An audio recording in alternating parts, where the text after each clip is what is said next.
Yes, people, we're going to look at Ronaldinho's tier one confidence and other players who also had tier one confidence, and to see whether this is something that you can also attain, and how do you attain to get to that level. There's actually three levels of confidence. There's level one, which is known as the emerging confidence. Then level two is known as the confident performer. And then level three is what we call elite confidence. Okay. And I'll be going through this and breaking it down very quickly. Now, you may ask me, why am I doing this? I'm going to speaking more on confidence this week because I've seen a lot of players not hitting their potential because of the fact that their confidence is low. The confidence is low. If you're a player that you're worried about, oh, I'm going to a game, how I'm going to perform. If you make a mistake and the first thing you do is looking over to your manager reaction or anybody else, that's a sign of low confidence. If you miss a shot and your head goes down, all these different things, if you are quickly to speak negative to yourself after making a mistake, that's also a sign that you're killing your own confidence. And there's other things as well, and I do a lot of work with a lot of professional players, a lot in France, in England, obviously, with a lot of the pros in the Premier League, under 18s and under 21s as well.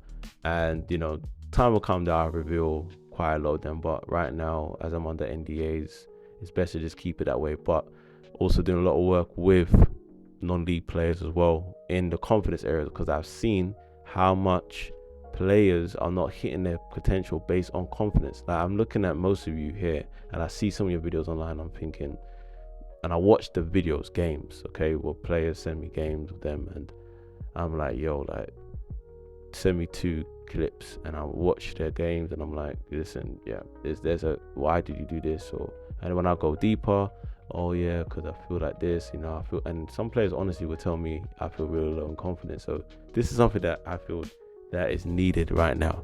So let's get straight into it. Level one is known as the emerging confidence, as I said. Now, what is this area? So this is where you can look at whether you're in this level or not.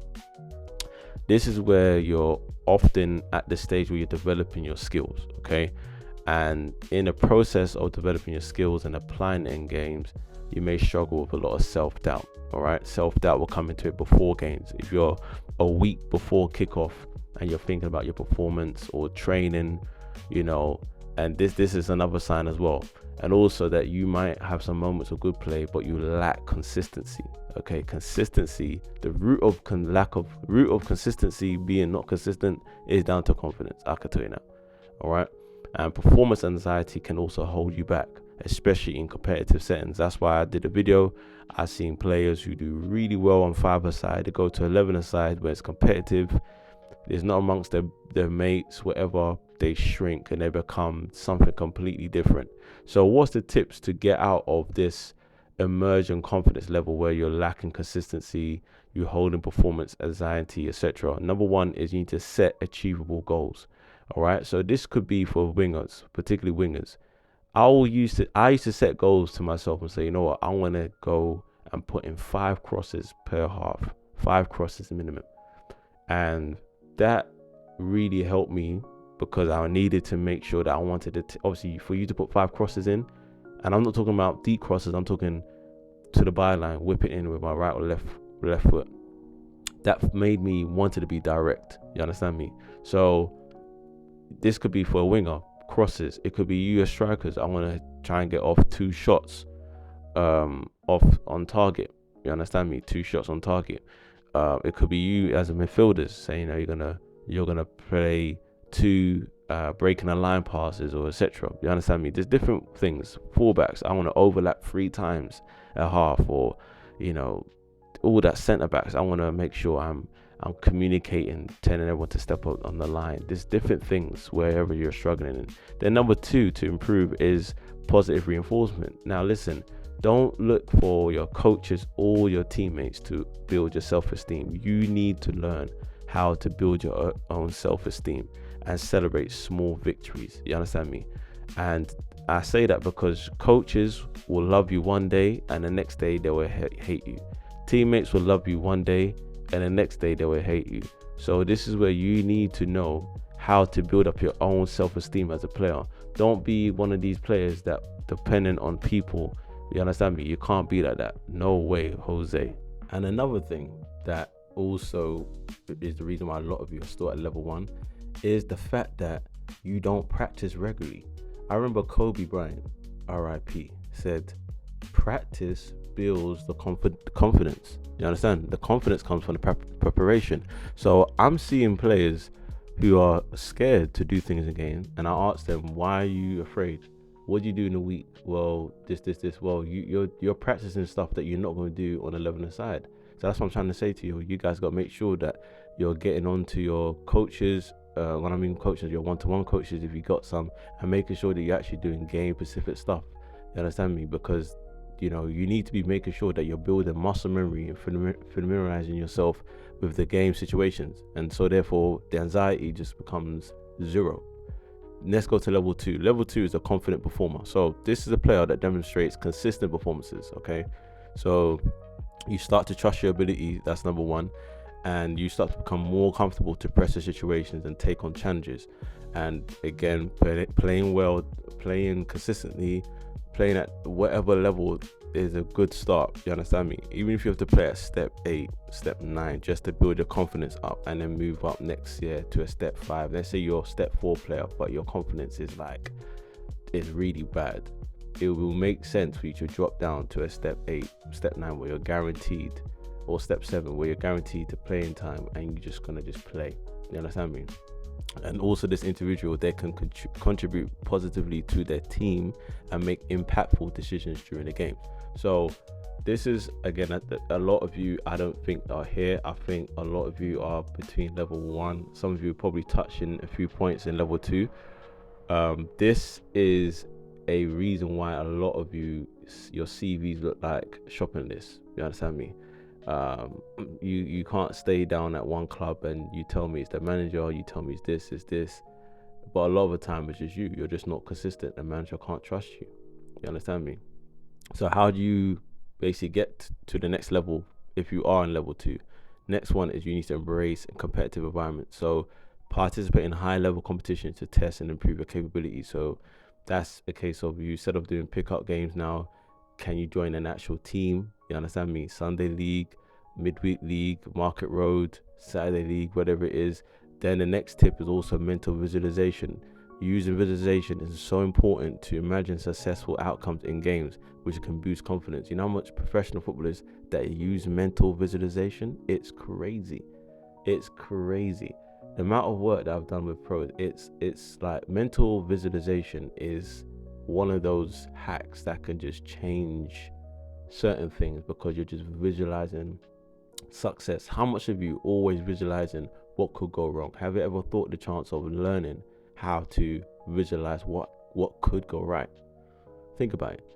The next one is then leadership roles. Now is the case to take on responsibilities now in training, in games, leading drills, making sure players are up to the level, you understand me, which will enhance your sense of worth and also ability. So this is where you start to become accountable to yourself and also to your teammates. This is the reason why a lot of players cannot play pro, because the accountability is higher. Every player on the pitch has to be accountable to what they do. Then you're looking at level 3. Level 3, which is, I call this like the elite Ballon d'Or level, is someone who has exceptional self-belief, like the Neymars, like the Ronaldinhos, the Ronaldos, and they can perform under the highest pressure consistently. I remember that game when Neymar rescued Barcelona against, I think it was, don't correct me if I'm right or wrong, I think it was against PSG. And I think it was the Spanish media that was saying, oh, it was Messi. I think it was that game. Neymar, for me, just took the reins of that game and said, no, this is what I'm meant to be. And players at this stage are not only technically skilled, but also mentally tough to know that, okay, we are down by this amount of points or goals. We need to step up. We need to get 1 or 2, 3 goals in order for us to progress. And this is where I like to see who's got it, the character. And a lot of you probably will bottle under pressure. You understand me? And the only way you can find yourself out is put yourself in that sort of environment. Also, this individual, they can inspire their teammates and have profound influence on matches, often being game changers. So this is where I talk about people who are game changers versus just people who can just manage the game. Managing the game means I'll do everything what the game tells me to do, but nothing more, nothing less. Those guys are usually level 2, but to be an elite footballer, you have to be a game changer. If it means that you have to be a guy that's going to make another dribble to beat a guy, or another pass to split the defense, or your movement, or whatever it is, you need to look at what abilities that you have that can change the game. Game changer. Is it a turn of pace? Is it your strength, power in the midfield? Is it your movement off the ball as a striker? You need to be looking at, do I have a game changing ability? Okay. Let's go to the tips to achieve this level. So the tips to achieve this level is you need to be always continuously learning.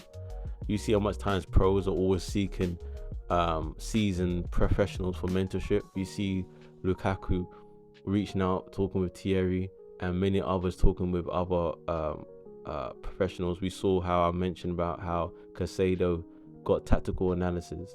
We saw how other players go and get learning and adapt experiences from others through coaching. You're having a good gaffer that's going to sit down with you, talk to you about where you need to improve in detail.